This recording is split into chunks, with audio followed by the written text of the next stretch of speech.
Et si je te disais que Michael Scott de The Office et Perceval de Kaamelott avaient de nombreux points communs? Et oui, pour continuer sur ma lancée de comparaison entre deux personnages d'œuvres qui n'ont rien à voir, je me suis dit que les ressemblances entre Michael Scott et Perceval étaient flagrantes et j'ai donc décidé d'en faire une vidéo. Alors c'est parti, introduisons donc ces deux œuvres. The Office est une sitcom américaine, remake de la série anglaise du même nom créée par Ricky Gervais et Stephen Merchant et diffusée à partir de 2005. Elle parodie le genre documentaire en suivant le quotidien des employés d'une entreprise vendant du papier, Dunder Mifflin, et de leur directeur, pour le moins original, Michael Scott. Et quant à Kaamelott, c'est une série humoristique, mais pas que, qui s'inspire du mythe arthurien, créé par Alexandre Astier, Alain Capoff et Jean-Yves Robin, et diffusée elle aussi à partir de 2005. On y suit le roi Arthur, chargé par les dieux de trouver le Saint Graal avec l'aide de ses chevaliers, dont Perceval le Gallois, le compagnon d'armes préféré d'Arthur. Ces séries, qui ont toutes les deux pour but de faire rire le téléspectateur, ne sont pas si légères qu'elles n'y paraissent, puisqu'elles présentent des personnages au passif généralement lourds, sous couvert d'humour. C'est le cas pour Perceval et Michael Scott qui, malgré les épreuves, ont su garder leur innocence. Et c'est ce qu'on va voir de suite. Alors, c'est parti les amis, et encore une fois, on va tout spoiler.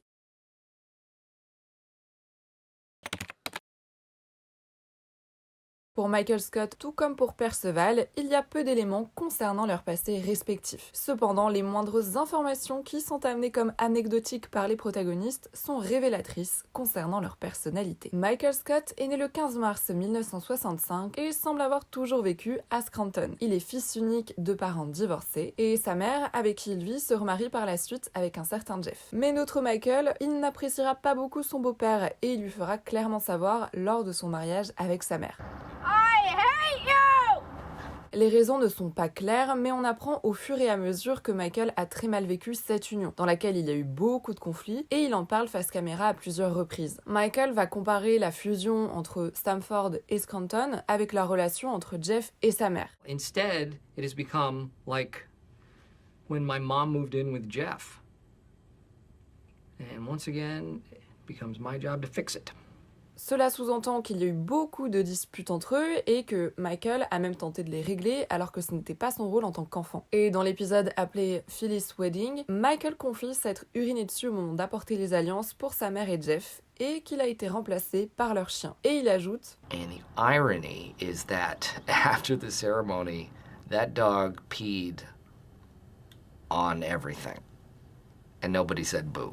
Alors, bien qu'amenée pour faire rire, cette anecdote, elle est dure à raconter pour Michael et sous-entend même qu'il a eu des problèmes après cette humiliation, contrairement au chien. Avec tout ça, on peut supposer que Jeff n'était pas tendre avec Michael, ni même avec sa propre femme, et cela explique pourquoi Michael le méprise autant et pourquoi il a pu se sentir rejeté par moments au sein de son propre foyer. Mais ça n'est évidemment pas le seul endroit où il a été exclu. À plusieurs reprises, Michael révèle avoir été mis à l'écart par ses camarades, de manière volontaire ou non. Par exemple, il explique qu'il n'a jamais été pris dans les équipes sportives et que la seule fois où il a été pris s'est révélé être un prank. Il a été le seul enfant à ne pas avoir profité du cheval et de la calèche que sa mère avait gentiment loué pour son anniversaire, car il s'est découvert allergique au poney. Il a été confondu avec un autre Michael par une fille avec qui il devait aller en date le jour de ses 16 ans et ça lui a brisé le cœur. À l'origine, il détestait la cuisinière de la cantine avec ses autres camarades de classe, mais il a fini par devenir très proche d'elle, probablement parce que les autres enfants ont dû le laisser de côté. By the end of the fourth grade, the lunch lady was actually the person I hung out with the most. Mais son manque d'amour évident est mis en lumière dans l'épisode Take Your Daughter to Work Day, dans lequel on voit Michael plus jeune dans une émission télé dire I want to be married and have 100 kids so I can have 100 friends and no one can say no to being my friend.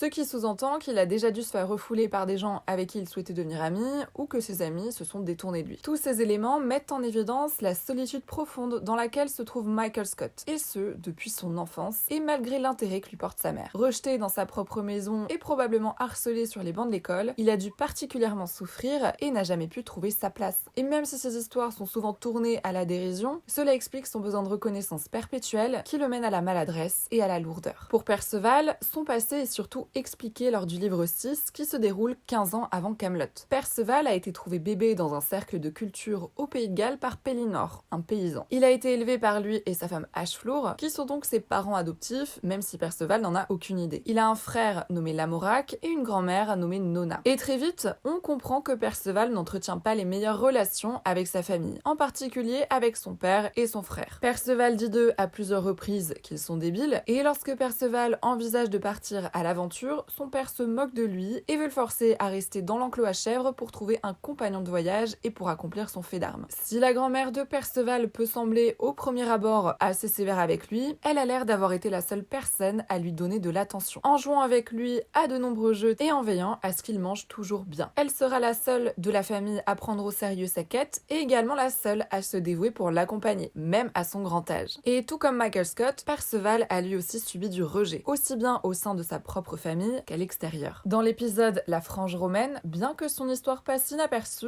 il explique avoir été moqué pour sa coupe de cheveux et que les gens l'appelaient Persiflette, ce qui le faisait pleurer. Et il explique dans le même épisode que lorsqu'il s'est fait couper les cheveux, sa grand-mère a lâché les chiens car elle ne l'a pas reconnu et qu'il a même été mordu. Et Perceval sera lui aussi traumatisé par le jour de son anniversaire. Il explique à Caradoc qu'il a arrêté de dire la date car lorsqu'il était petit, tout le monde oubliait de lui souhaiter. Michael Scott comme Perceval grandissent sans véritable identité, puisque l'un a un père démissionnaire et que l'autre est orphelin. Et même s'ils se retrouveront dans une nouvelle famille, les rapports y seront souvent conflictuels, d'autant plus entre eux et leur figure paternelle. Et seules les femmes de leur entourage feront preuve d'un minimum d'intérêt pour eux, bien que cela ne les aidera pas à effacer leur traumatisme et à remplir le vide présent dans leur cœur.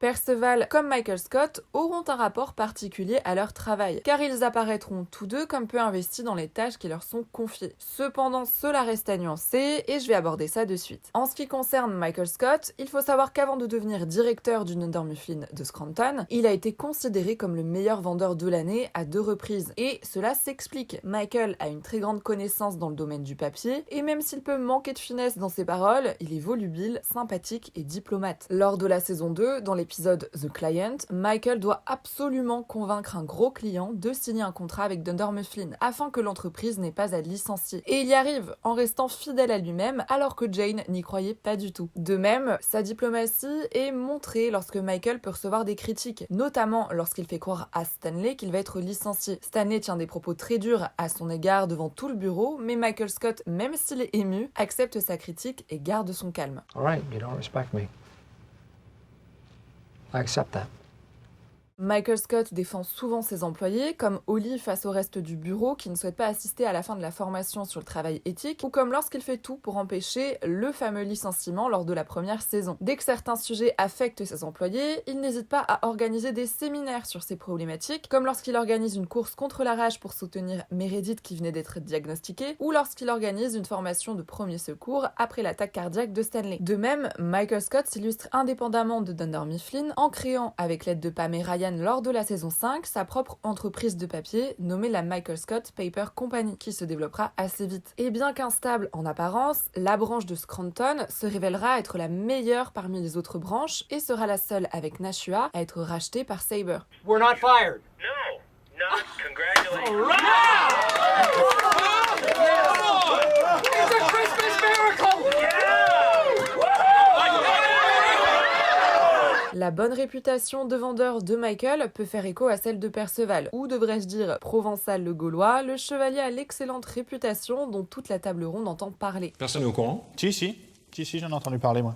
C'est dire à quel point il est célèbre et à quel point notre Perceval est un homme très apprécié. Et sa réputation jalousera même Lancelot dans Les Tavernes à Ivrognes. Comme Michael, Perceval s'émancipe et crée, avec l'aide de Caradoc, son clan autonome appelé les Semi-Croustillants. Et ce clan sera un succès puisqu'il grandira et tiendra le coup jusqu'au retour du roi Arthur 10 ans plus tard et jouera un rôle prépondérant dans la résistance. Perceval sera souvent le seul chevalier volontaire à passer au travers des portails dimensionnels, et ce à plusieurs reprises. Et la Dame du Lac confiera à Arthur que Perceval a une destinée exceptionnelle, ce qui explique pourquoi Excalibur flamboie bien plus entre ses mains, et ce qui explique pourquoi il est le seul chevalier à ramener autant d'indices sur le Graal. Parce que c'est lui qui apprend que le Graal est potentiellement une pierre incandescente, lui qui récupère le Saint-Suaire et les clous de la Sainte Croix, même s'il les jette. Vous avez ramené les clous de la Sainte Croix? Les ramener? voulez que je chope le tétanos ou quoi? Je les ai foutus en l'air, oui. Et c'est à lui qu'un fameux vieux annonce l'emplacement d'un indice capital pour dénicher le précieux objet, que Perceval ne trouve pas car il trouve que ses explications, elles sont pas claires. Et malheureusement pour lui, ces différents actes manqués le feront passer pour un médiocre chevalier aux yeux des autres, ce qui sera appuyé par les fois où Perceval passe ses journées à la taverne avec Caradoc au lieu d'assister aux réunions de la table ronde, et ce qui pousse d'ailleurs Arthur à venir les y chercher. Sire! Qu'est-ce que vous faites là? Et vous, bande de cons? Comme évoqué précédemment, Perceval, il rentrera souvent bredouille de ses quêtes. Il les laissera inachevées par peur, comme lorsqu'il s'enfuit avec Caradoc d'une grotte pleine de gobelins, ou par doute, comme lorsqu'il trouve une caverne remplie de trésors, mais qu'il est persuadé que c'est un piège. Et même si l'une de ses fonctions consiste à protéger le royaume, il mettra en place la technique du rebrousse-chemin, qui consiste à rentrer au château dès qu'il entend un commandement militaire tel qu'à l'assaut ou à l'attaque. À plusieurs reprises, les chevaliers de la table ronde le verront comme un incompétent, tel que Léo Dagan, qui préférait nommer une vieille galeuse paralytique à son rôle de responsable des postes des frontières, ou tel qu'Arthur qui le traitera de tanche ou de branleur. Mais vous êtes un débile! Parce qu'à leurs yeux, Perceval ne remplira pas les fonctions d'un chevalier. Il ne réalise pas de faits d'armes, il ne défend pas ses terres, et ne possède pas toutes les vertus chevaleresques comme l'honneur ou le courage. Cependant, on dirait aussi que Perceval, il n'a pas réellement conscience de son rôle au sein de Camelot, et il en parle d'ailleurs à Angarade. Je suppose que les chevaliers de la table ronde ont beaucoup à faire, c'est tout. Mais ils font quoi par exemple? Mais je sais pas. Ils vont combattre, ils rendent la justice. Ah, d'accord. Je me trompe? Non, c'est sûrement ça. Je les vois toujours fourgonner de tous les côtés.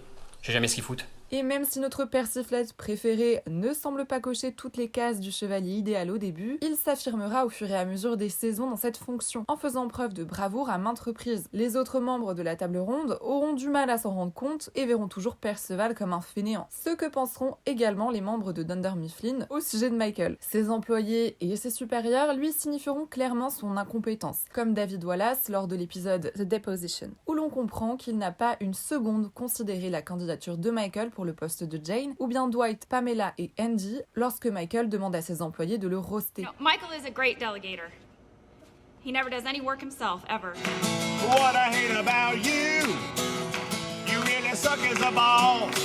Avant de devenir directeur en 2001, Michael était un bosseur et avait même pour client la moitié de la base de données de Dunder Mifflin. C'est après avoir été promu que ses efforts se sont relâchés et le documentaire qu'il suit à partir de 2004 appuiera sur ce point. L'on verra Michael passer beaucoup plus de temps à organiser des séminaires en tout genre pour lui et ses employés qu'à réellement travailler. On l'entendra même dire qu'il n'a pas travaillé pendant 5 jours au moment où il a découvert YouTube. Il passe également son temps à gérer ses affaires personnelles au bureau, comme ses relations avec Jane ou avec Carol, ou à sortir sur ses heures de travail pour visiter un appartement ou pour calculer sa vitesse moyenne à la course avec le radar qui a été installé devant le bureau. Ainsi, Michael Scott, qui était considéré comme un bon élément à l'origine, se retrouve finalement sous-qualifié pour le poste qu'il occupe. Et pour son cas, l'on peut parler du principe de Peter, principe développé par Lawrence J. Peter et Raymond Hull dans un ouvrage du même nom sorti en 1969, qui soutient qu'avec le temps, tout poste sera occupé par un employé incapable d'en assumer la responsabilité. Et je pense qu'avec tous les exemples que je vous ai évoqués,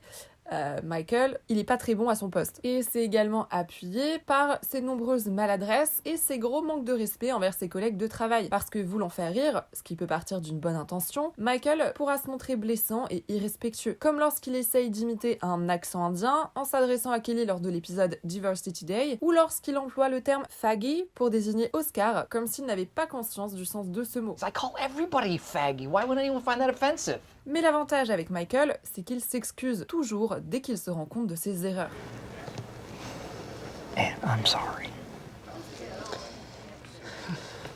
En matière de relations humaines, bien qu'il ait certaines qualités qui en font un bon patron, il manque très souvent de tact et n'a pas conscience que ses commentaires peuvent être objectivement déplacés dans le cadre professionnel. Cependant, Michael affirme à plusieurs reprises qu'il considère ses employés comme ses amis, ce qui explique qu'il se permette beaucoup de choses avec eux. Mais Michael Scott comme Perceval se montreront bien plus productifs et bien plus compétents dans d'autres domaines. Michael Scott fera preuve d'une très grande créativité afin de rendre son travail bien plus stimulant. Il souhaite à chaque fois fois s'amuser et faire en sorte que les autres personnes l'entourant s'amusent. Ainsi, il emmènera toute son entreprise à la plage et mettra en place de nombreuses activités, comme des combats de sumo ou une marche sur des braises. De même, chaque année, il organise une soirée appelée les Dundies Awards, où il remet des prix à ses employés par rapport à des nominations bien spécifiques. Et tout ça, ça me fait dire que Michael, il serait très qualifié pour travailler dans l'événementiel et même pour être animateur. De même, Michael, il a un lien particulier avec les enfants. Il fait part à de nombreuses reprises de son désir viscéral de devenir père. Il se montre vraiment doux et gentil avec les enfants et il ne fait pour une fois pas preuve de lourdeur ou de maladresse. Et il prend beaucoup de plaisir à s'occuper d'eux et à tenter de les faire rire et de les divertir. Lors de l'épisode Take Your Daughter to Work Day, il s'attache profondément à la fille de Toby, que pourtant il déteste. Et dans l'épisode Michael's Birthday, il s'amuse à la patinoire avec les enfants qui y sont présents. Il sait comment parler aux enfants et comment leur faire passer des bons moments. Et je pense qu'il aurait été très épanoui dans des métiers où il faut avoir un bon contact avec eux, comme animateur de colonies de vacances. Perceval, de son côté, se montrera très créatif dans d'autres domaines, non pas en organisant des activités en tout genre, mais en inventant de nouvelles techniques de combat. Ces nouvelles techniques sont assez farfelues et peu efficaces, et exaspèrent souvent Arthur. Pour le coup, Perceval ne pourrait clairement pas être un maître d'armes. En garde, espèce de vieille pute dégarnie! Bien qu'il réussira à assommer l'un des hommes de Lancelot lors de l'assaut de son camp. Même si Perceval est souvent perçu comme un idiot, selon son entourage et même selon les téléspectateurs, il n'en est rien. Certes, il ne sait pas lire, mais il a une certaine culture en ce qui concerne des sujets de niche. Il connaît la poétique d'Aristote et est en avance sur son temps d'un point de vue scientifique, puisqu'il a des notions de l'espace-temps. Si quelqu'un pouvait voyager à la vitesse de la lumière, dans le sens inverse de sa rotation, il pourrait remonter le temps. Il a également une très grande fascination pour l'espace et il est capable de faire preuve de bon sens, comme lorsqu'il parle de l'absurdité de la vie. Perceval a également une très bonne mémoire et cela s'illustre notamment lorsqu'il joue aux jeux de société. Il connaît par cœur les règles et toutes les subtilités, que ce soit au Robobrawl, au Slooby ou à l'Artichette. Et lui qui est souvent habitué à ne pas comprendre les autres dès qu'ils utilisent un vocabulaire plus spécifique, c'est lui qui se retrouve à ne pas être compris. Il est également doté de facultés en calcul mental et s'il est souvent dépassé par les mots, il ne l'est jamais par les chiffres. C'est bien, il y a un peu de clientèle ce soir. Bon, pas bien plus que d'habitude. Quand même, ils sont 11. J'ai calculé sur les 13 dernières années, dans les 2 heures qui précèdent le coucher du soleil, vous avez une moyenne de 8,422. Il compte des choses improbables, telles que les pierres du château, et sait de combien de pierres Arthur s'est fait arnaquer. 8370. Et le nombre de personnes dans l'armée adverse, ce qui ferait de lui une aide précieuse pour les plans de bataille. De toute façon, on est 112, et les autres d'en face, ils sont 744. Si vous nous envoyez à la rivière, on va se faire fumer. Pour Michael Scott, tout comme pour Perceval, leur rapport au travail est central dans leur univers respectif. Leur entourage attend d'eux qu'ils répondent à certaines tâches ou qu'ils se montrent compétents dans leurs fonctions. Cependant, ils se révèlent bien plus pertinents et bien plus utiles dans d'autres domaines. Et même s'ils ne seront pas reconnus dans leur travail, c'est bien grâce à lui qu'ils tisseront des relations particulières, qu'elles soient amicales ou amoureuses, ce qui me permet de faire ma transition vers la troisième partie.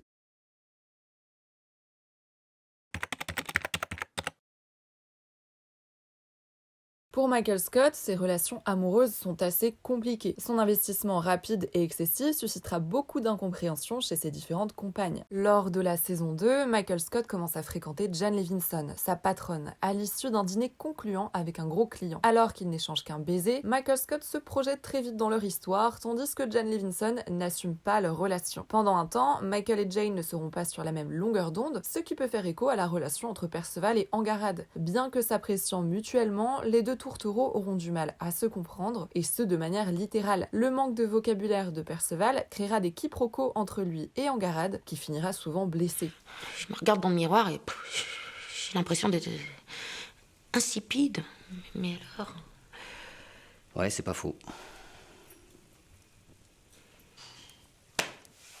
Bon, ça m'a fait du bien de parler. Merci. Ces incompréhensions peuvent aussi faire écho à une autre relation de Michael Scott, celle qu'il partage avec Carol Steele, l'agent immobilier qui lui vend un appartement. Même si au début le spectateur peut espérer voir Michael enfin heureux et épanoui, cette relation s'arrête assez vite à cause des nombreuses maladresses de Michael, le point de non-retour étant sa demande en mariage lors de leur 9e ou 4e rendez-vous, je sais plus. Et c'est cette demande inattendue, en plus d'un cadeau gênant de Michael, qui pousse Carol à mettre un terme à leur relation. Et s'ils ont bien un point commun, c'est que Michael Scott Scott, tout comme Perceval, ne savent pas parler aux femmes et ne font pas toujours preuve de courtoisie ou d'élégance avec ces dernières, pour différentes raisons. Pour Perceval, il est difficile de dire si ces nombreux quiproquos seront à l'origine de la rupture entre lui et Angarad, bien que cela puisse être envisageable et comparable à la rupture entre Michael et Carol. Cependant, il est utile pour moi de préciser que Perceval et Angarad devaient finir ensemble, et que l'épisode du baptême de Perceval, à la fin de la saison 4, aurait dû être celui du mariage entre lui et Angarad. Mais ce projet a été changé à cause du départ de l'actrice. Partant de ce principe, Angarad aurait donc pleinement épousé, et c'est le cas de le dire, la personnalité un petit peu gauche de Perceval et aurait donc accepté ses défauts et sa maladresse. Et ce happy ending, qui était initialement envisagé, aurait pu faire écho à celui de Michael avec Holly. Holly Flax est engagée à la fin de la saison 4 au service des ressources humaines afin de remplacer Toby. Au début, Michael a de gros a priori sur elle, mais il change très vite d'avis. Holly se révèle être une Michael Scott au féminin, et une complicité va très vite voir le jour entre les deux. Sit on floor and put together a chair, we will.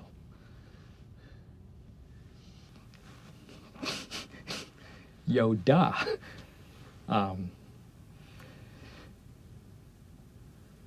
Pass curvy metal piece, you will. Vous vous en doutez, Michael Scott il tombe très vite amoureux d'elle, en témoignent les différentes conversations entretenues avec Jim à ce sujet, et pour une fois, les interactions qu'il aura avec une femme ne paraîtront pas lourdes ou déplacées, parce qu'Holly rentrera toujours dans son délire, ou parce que Michael s'abstiendra de faire certaines blagues telles que le fameux « That's what she said !» Après être sorti de sa relation toxique avec Jane, Michael connaîtra véritablement le bonheur avec Holly, puisqu'ils se marieront, iront vivre au Colorado et auront 4 enfants ensemble. Et bordel, qu'est-ce que ça a été déchirant de le voir partir, mais qu'est-ce que ça fait du bien de le voir enfin heureux. Et pour Perceval, même si ça n'est finalement pas dans les bras d'Angarad qu'il trouvera le bonheur, il le trouvera dans les bras de Dieu, lors de cette jolie scène de baptême, contrastant avec les scènes d'un Lancelot sombrant de plus en plus dans la folie. Michael Scott comme Perceval se feront chacun des amis dans le cadre du travail, mais c'est avec un en particulier qu'ils passeront le plus de temps, Caradoc pour Perceval et Dwight pour Michael. Et même si l'on peut se demander s'il est vraiment sincère ou s'il fait ça surtout pour obtenir son poste, Dwight sera toujours loyal envers Michael. Il ne dira jamais de mal de lui et le suivra toujours dans ses délires, en simulant un accouchement avec une pastèque pour préparer Michael à celui de Jane, ou en reproduisant avec lui et Andy la fameuse mode du parcours. De même, lorsque Michael envisage d'aller marcher sur les braises, Dwight se dévoue pour passer le test à sa place. Avec le temps, certaines tensions apparaîtront entre les deux personnages, souvent dans le cadre de leur travail, mais Dwight et Michael finiront toujours par se reparler, et Michael sera même le garçon d'honneur de Dwight à son mariage. Pour Perceval, c'est quand il envisage de devenir chevalier qu'il devient ami avec Caradoc. Les deux se rencontrent à la taverne, alors que Caradoc se plaint du nombre de noisettes présentes dans le saucisson. Évidemment. Et c'est à partir de là que naîtront toutes leurs activités parfois farfelues qui exaspéreront Arthur, comme leurs entraînements ou bien leurs trop nombreuses sorties à la taverne. L'amitié entre Caradoc et Perceval durera dans le temps, puisqu'elle est toujours existante au moment de KV1, tout comme celle entre Dwight et Michael, malgré son départ pour le Colorado. Autre chose, notre Prison Mike et notre Persiflette auront un énorme besoin de reconnaissance et entretiendront avec leurs supérieurs des relations presque paternelles. Michael cherchera souvent l'attention de David Wallace, le grand patron de Dunder Mifflin, et souhaite à tout prix qu'il soit fier de lui. Ainsi, lors de l'épisode The Deposition, Michael se rangera du côté de l'entreprise au lieu de défendre Jane avec qui il est en couple. Et pourquoi ? Parce que même si David Wallace lui fera comprendre que c'est pas un très bon élément, il dira de Michael qu'il est gentil. Et c'est ça qui le poussera à se ranger du côté de l'entreprise. Dès que Michael aura un problème, il en parlera directement à David Wallace, que ça soit au téléphone ou en personne. Comme lorsqu'il va jusqu'à chez lui pour essayer de lui faire changer d'avis lorsqu'il envisage de fermer la branche de Scranton, ou lorsqu'il souhaite se plaindre du nouveau directeur de la région Est, Charles Miner. De même, Michael Scott insistera pour que David Wallace vienne pour l'anniversaire de ses 15 ans dans l'entreprise.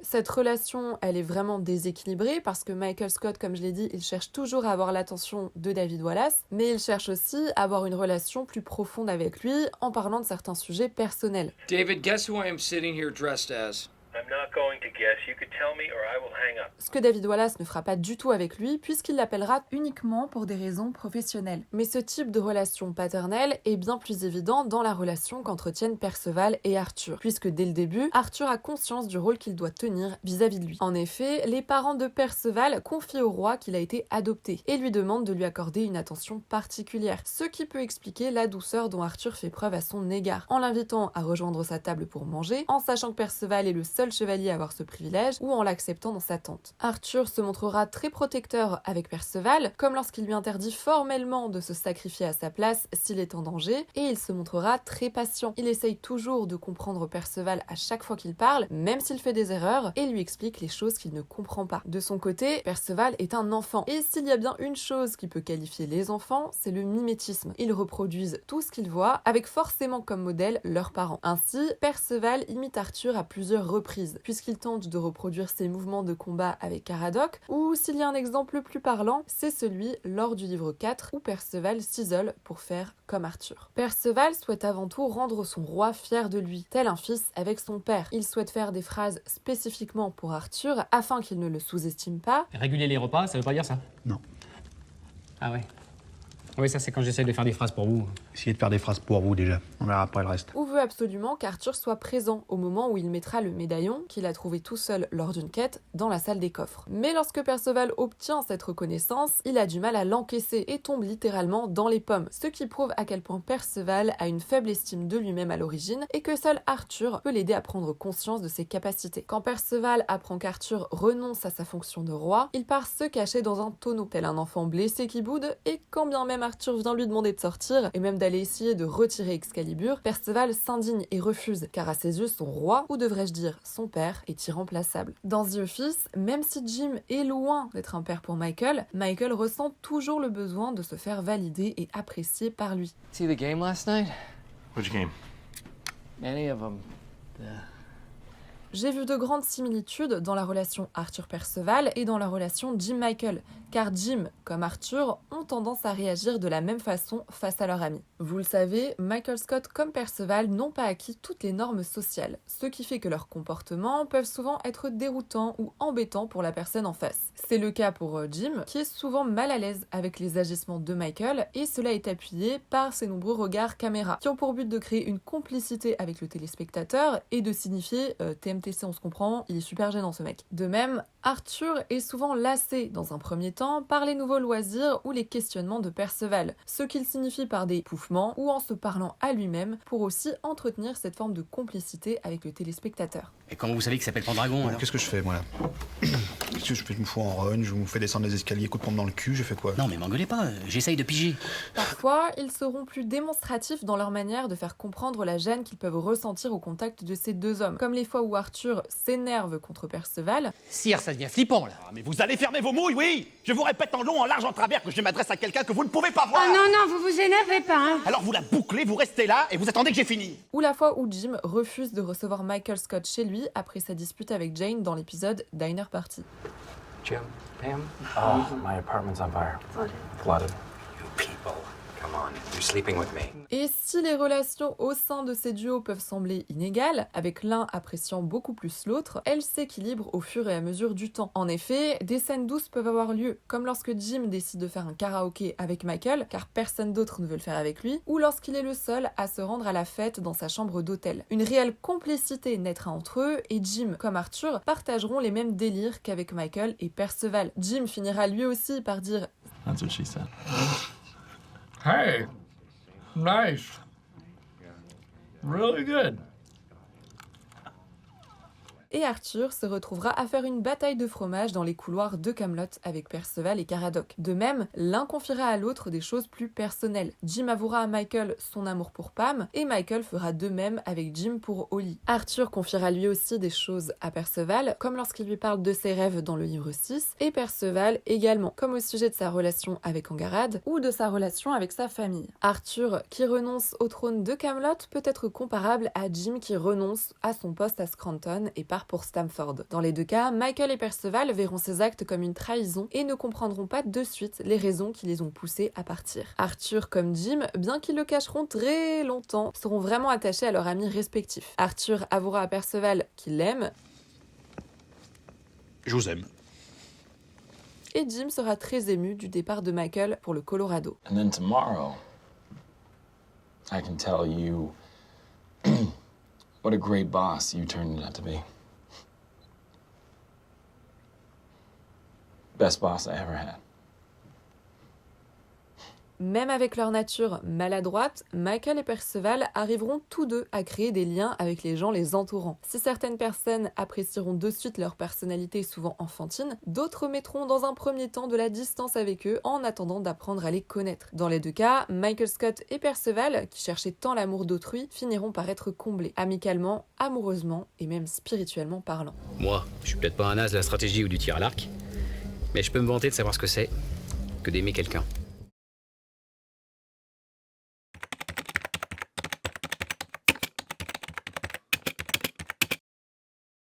Michael Scott et Perceval peuvent-ils voir l'âme des gens? Ou devrais-je dire, posséderaient-ils un sixième sens qui leur permettrait de cerner les gens? C'est une théorie célèbre parmi les fans de Kaamelott concernant Perceval, mais pas du tout répandue pour Michael Scott. Et c'est pour ça que j'avais envie d'en parler. Comme nous l'avons vu, Michael Scott comme Perceval sont deux personnages très enfantins, avec la naïveté et l'innocence qui vont avec. Ils seront très naturels, autant dans leur façon de s'exprimer que dans leur manière de se comporter. Et de ce naturel pourra résulter de la maladresse, mais jamais volontaire. Mais à part ça, on ne peut pas définir Perceval ou Michael comme de mauvaises personnes, et l'on peut globalement dire qu'ils se comportent plutôt bien avec tout le monde. Excepté pour deux personnages, qui sont Dame M'évanouie pour Kaamelott et Toby Flanderson pour The Office. Et en effet, Michael et Perceval se montreront assez détestables avec ces deux personnages. Perceval, qu'on ne connaît pas agressif, sera très virulent avec M'évanouie. Il la verra comme un cajot, ce qu'il ne manquera pas de relever dès que l'on parlera d'elle. Ah non, mais elle est belle, c'est pas la question. M'évanouie? Ah non, c'est pas vrai, j'ai jamais eu un cajot pareil. Et pourra même se montrer menaçant en proposant tout simplement de lui briser les os de la nuque. Ce qui ne ressemble clairement pas à notre Perceval non violent qui a l'habitude de se battre avec du fenouil ou avec des fougères. Perceval, tu es quelqu'un.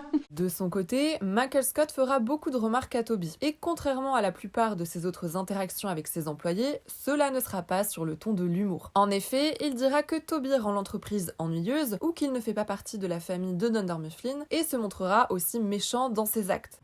Who thought it would be hysterical to give Toby a rock for his going away gift? You did. No! You made me wrap it. No, I thought it was over the line. And I just...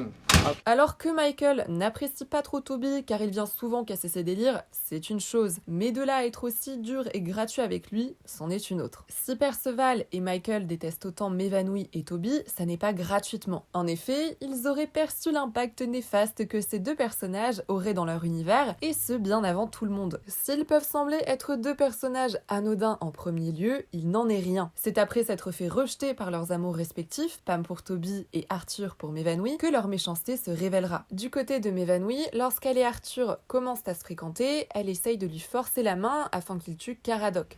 Si je prends mes responsabilités, il faut que je bute votre mari. Eh ben... s'il faut ça, il faut ça.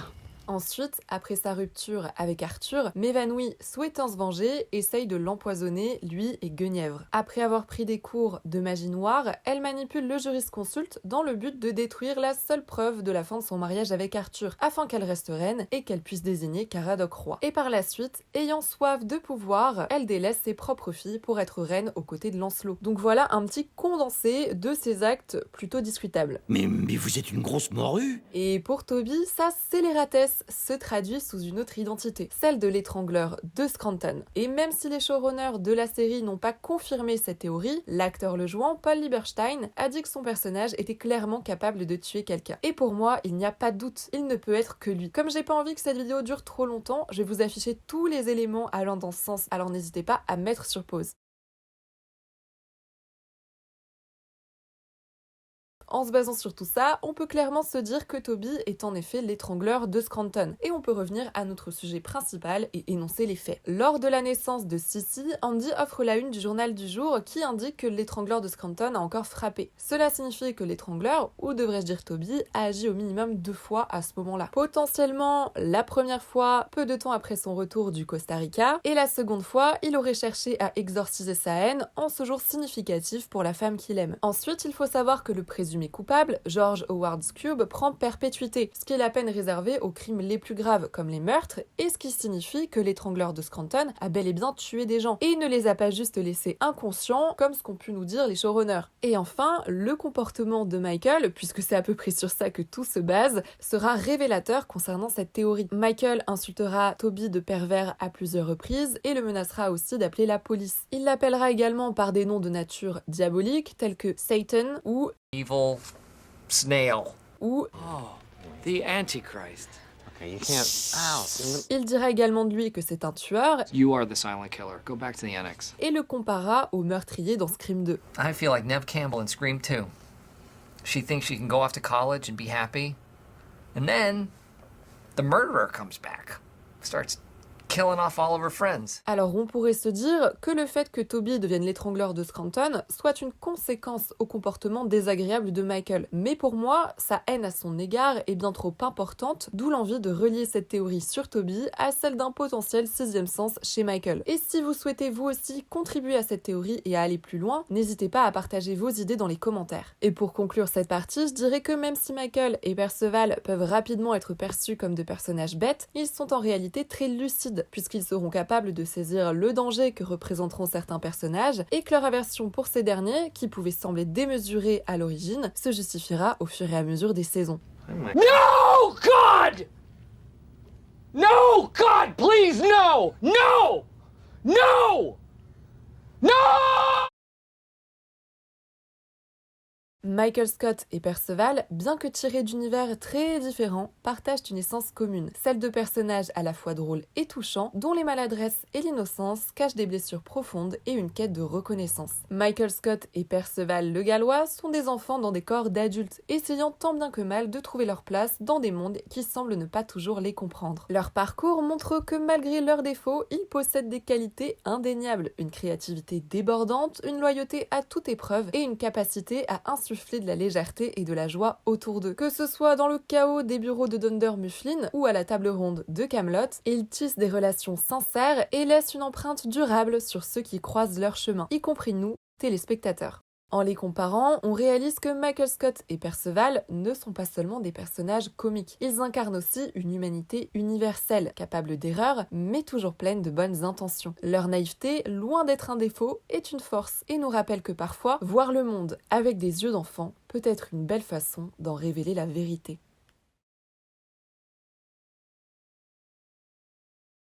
Et voilà, cette vidéo est enfin terminée. Si elle vous a plu, n'hésitez pas à vous abonner, à laisser un commentaire et à la partager. Et je vous laisse évidemment avec ces belles paroles de Perceval. Merci, de rien. Au revoir, messieurs, dames.